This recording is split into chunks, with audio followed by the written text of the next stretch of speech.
Here's Germany. It's 1944, the 6th of June. Allied forces have just landed in northern France. The Operation Overlord has begun.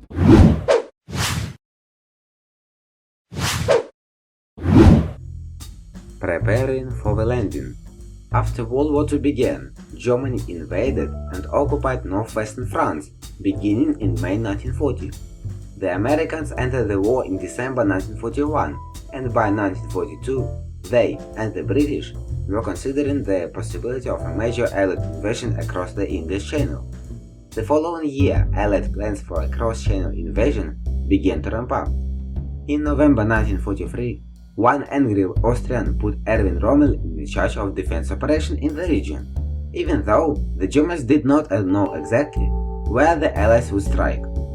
German leader charged Rommel with finishing the Atlantic Wall, a fortification of bunkers, landmines, beach and water obstacles.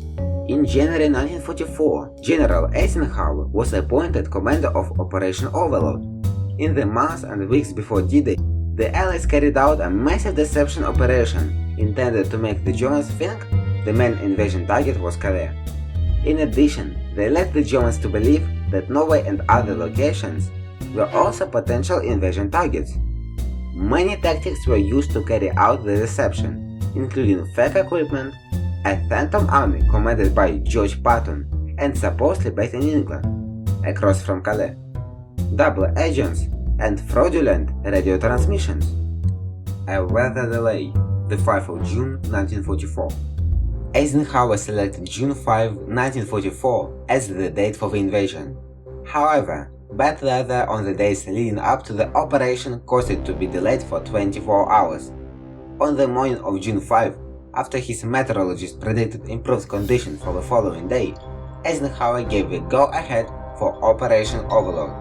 He told the troops, "You are about to embark upon the Great Crusade, toward which we have striven these many months. The eyes of the world are upon you."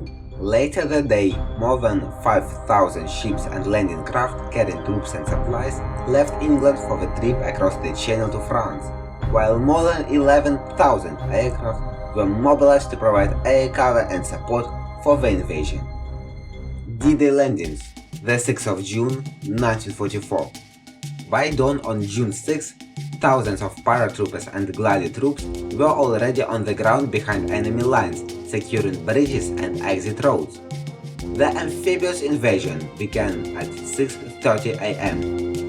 The British and Canadians overcame light opposition to capture beaches codenamed Gold, Juno, and Sword, as did the Americans at Utah Beach.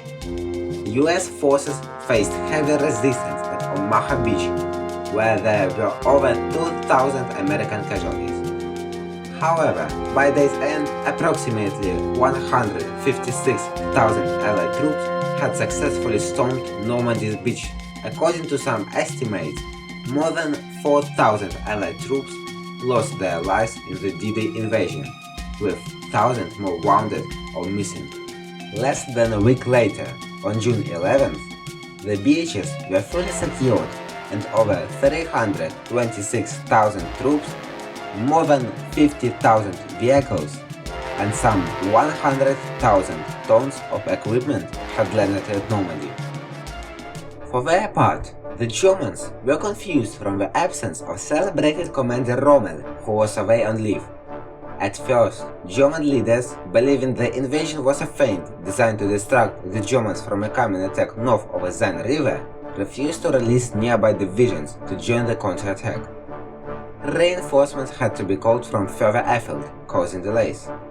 By the end of June, the Allies had seized the vital port of Cherbourg, landed approximately 850,000 men and 150,000 vehicles in Normandy, and were poised to continue their march across France. Victory in Normandy. By the end of August 1944, the Allies had reached the Seine River. Paris was liberated, and the Germans had been removed from northwestern France, effectively concluding the Battle of Normandy. The Allied forces then prepared to enter Germany, where they would meet up with Soviet troops, moving in from the east. The Normandy invasion began to turn the tide against the Nazis. a significant psychological blow. It also prevented Austrian painter from sending troops from France to build up his eastern front against the advancing Soviets. The following spring, on May 8, 1945, the Allies formally accepted the unconditional surrender of Germany. Congratulations to this guy who first started the comments with the capital of Indonesia. To appear in next tweet, you have to write in which age Napoleon was crowned. Stay in good mood. Bye.